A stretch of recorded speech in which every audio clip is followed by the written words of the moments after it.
Selamat sore sedulur, salam sehat, salam sejahtera. Ditemani secangkir kopi,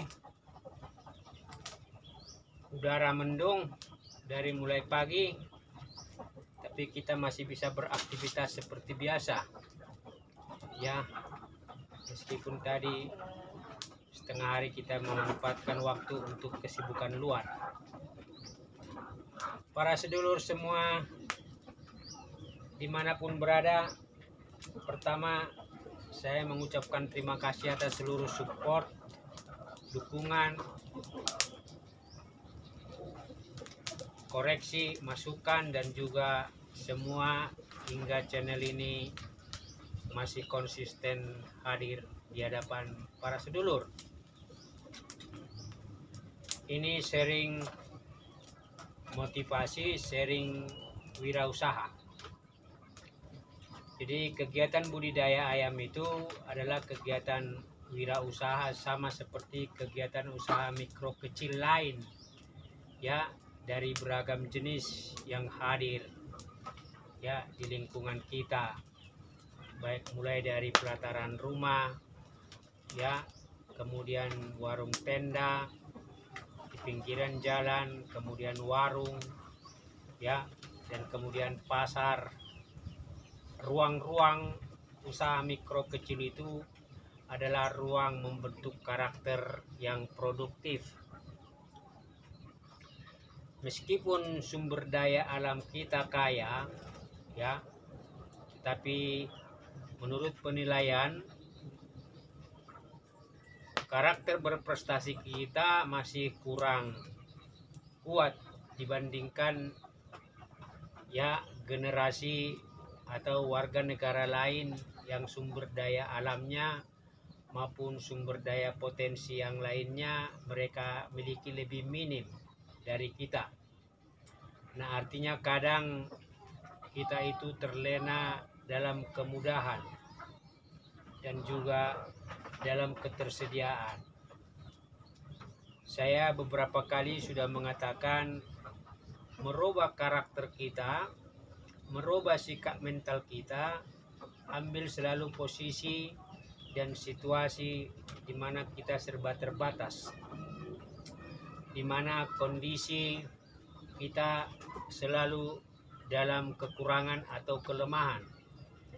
Saya biasa bilang, daripada saya mengeluarkan uang dari kantong, lebih bagus saya berkreasi, mencari limbah dan memanfaatkan limbah untuk menjadi pakan alternatif. Dan ternyata hampir 2 tahunan atau 2 tahunan lah ya saya berkreasi, ya relatif tidak ada kendala, tidak ada masalah dalam pertumbuhan ayam maupun dalam kegagalan budidaya. Malah ketika setelah dia usia 2 bulan ke atas, saya hampir 80% itu menggunakan yang namanya limbah alternatif pakan, sehingga saya saving, menyelamatkan uang ya untuk keperluan lain. Artinya apa? Ini adalah salah satu cara berpikir orang wirausaha.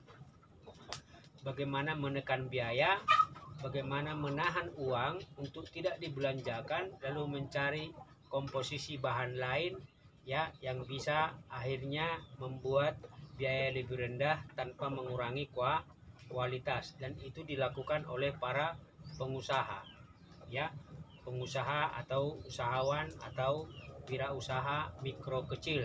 Karena di waktu saya masih muda, saya sudah berdagang warung makan ya, dan saya dari pagi hari itu sudah pergi ke pasar untuk belanja, lalu kemudian masak ya, lalu kemudian menyiapkan yang lain, baru kemudian itu rewang pembantu atau yang menjadi asisten di warung itu baru datang jam setengah 6 atau jam 6.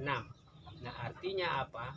Karakter, sifat positif, kelakuan atau perilaku positif, perilaku wirausaha itu harus dibiasakan di lingkungan rumah. Anak harus diajari untuk mencoba membantu orang tuanya, memanfaatkan waktunya untuk tidak hanya pegang HP, ya, sehingga pada akhirnya anak pun diajari untuk kemudian itu terampil menggunakan potensi dirinya maupun potensi di sekitar lingkungannya. Salah satunya adalah mengurangi jam memegang HP untuk bisa membantu orang tuanya, mungkin menyapu, membersihkan atau apa, dan itu harus dibiasakan.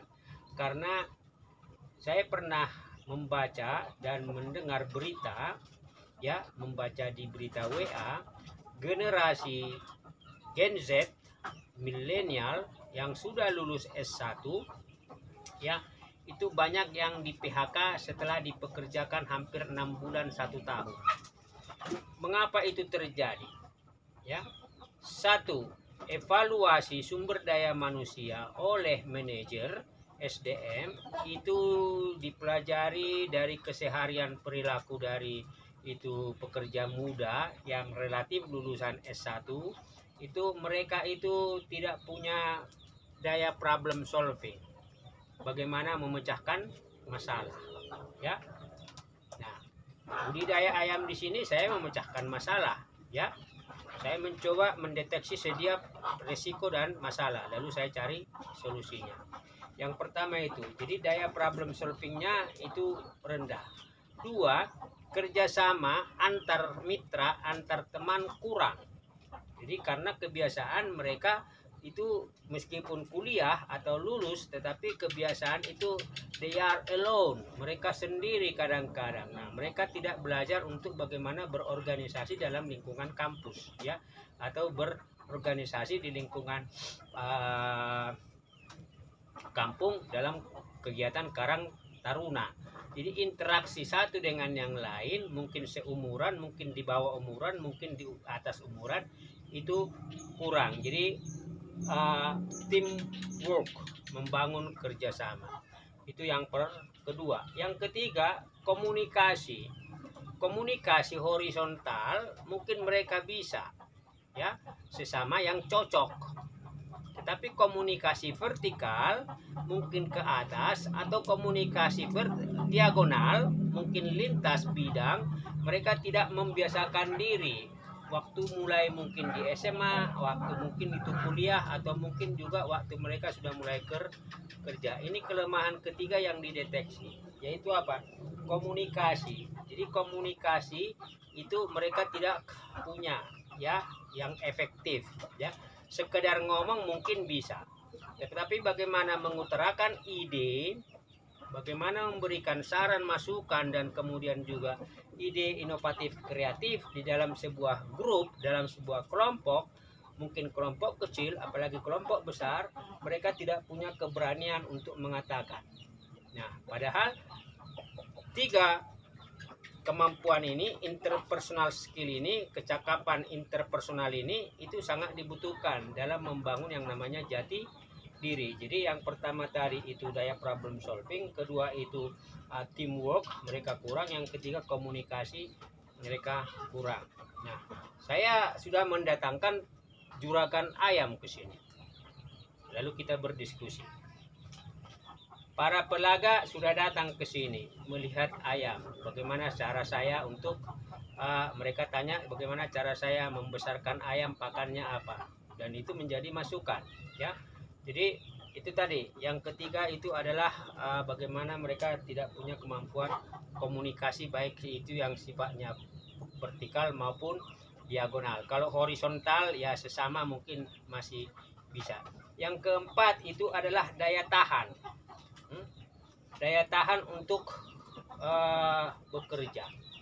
Artinya apa? Mereka tidak punya mental untuk bertahan di masa-masa sulit, untuk bertahan ketika mereka menghadapi masalah, ya, dan kemudian mereka menyerah.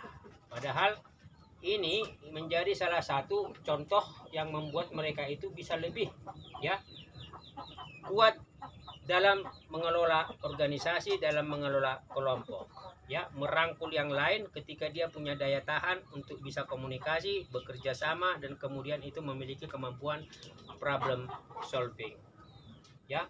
Ini 4 komponen, 4 kapasitas pribadi yang sebenarnya bisa dikembangkan dari mulai sejak kita sekolah sampai kuliah sampai bekerja. Sama dengan ketika kita memelihara ayam, beternak ayam. Ada orang luar yang bisa kita ajak untuk 4 komponen tadi, 4 kemampuan kecakapan pribadi tadi. Yang kelima itu leadership, kepemimpinan dalam kelompok kecil maupun dalam kelompok besar. Padahal yang namanya sebuah organisasi, hierarkinya itu adalah hierarki piramid. Mereka bisa dalam kelompok, lalu memimpin kelompok. Siapa yang punya naluri leadership kuat, pasti akan di depan, lalu menerapkan 4 poin tadi, ya kan? Komunikasi, problem solving, kemudian itu kerjasama, dan kemudian itu bermitra. Nah, artinya apa? Leadership. Nah, ini 5 poin ini menjadi alasan mengapa perusahaan yang mempekerjakan generasi Gen Z, ya, milenial, itu akhirnya memecat mereka. Karena memang di era sekarang, di era digital yang semakin mudah dan semakin cepat, tetapi karakter-karakter kita, akal budi dan budi pekerti kita tidak dibangun lagi seperti di generasi baby boomer, atau mungkin generasi X atau generasi Y atau generasi Z. Di sana itu kesulitan itu dihadapi dengan senyuman. Kalau sekarang kesulitan dihadapi dengan keluhan, ya kan? Nah, kalau dulu masalah itu dihadapi dengan kepala dingin, karena lalu dicari siapa yang salah, apanya salah, di mana salah. Nah, kalau sekarang apa? Melempar tanggung jawab. Nah, itu kira-kira sedulur. Jadi mental wirausaha itu tidak jauh beda dengan ketika kita menjadi pekerja formal. Memelihara ayam juga itu membutuhkan beberapa kecakapan, minimal tadi 5 itu. Kalau 5 kompetensi pribadi ini bisa kita miliki, saya yakin dengan usia saya sekarang itu mereka akan lebih mudah untuk menapak karir dan juga itu untuk meraih target-target sukses mereka. Ini sekedar sharing sedulur ketika sore hari sambil membersihkan lingkungan kandang ini, karena ada banyak daun yang kering di atas asbes, lalu saya turunkan, lalu saya bakar, dan akhirnya membuat saya tadi itu daya problem saya meningkat. Dan ketika saya membuat video ini berarti saya mengkomunikasikan ide saya kepada orang lain, ya. Dan kemudian itu artinya apa? Saya siap untuk menerima interaksi dari mungkin sesama peternak maupun mungkin lintas konten dan lain-lain. Berarti saya membangun komunikasi dan kemampuan berkomunikasi dengan dunia luar. Jadi saya kira ini sharing saja sedulur, ya, tidak hanya mengisi waktu tetapi untuk terus membuat pola pikir saya itu hidup, dinamis dan aktif. Karena kalau saya tidak membuat otak pikiran saya itu aktif, berarti saya akan tua, akan cepat untuk kemudian merasa cukup. Tapi ketika saya mengolah otak saya terus aktif, kreatif, berarti saya hidup dalam perjalanan waktu. Karena apa? Karena pikiran, ide, dan pola pikir yang akan menentukan kita mampu menyesuaikan pada seluruh tantangan dan dinamika persoalan yang ada. Salam sehat, ini sekedar sharing saja sedulur, bukan menggurui, tapi sebuah refleksi. Kegiatan wirausaha ini itu juga membutuhkan kecakapan pribadi yang bisa diekspresikan kepada orang luar. Karena beternak, budidaya ayam ini bukan pekerjaan yang tertutup, tetapi pekerjaan yang bisa terbuka, dan akhirnya kita bisa sukses meniti semua rencana target dalam budidaya ayam kita.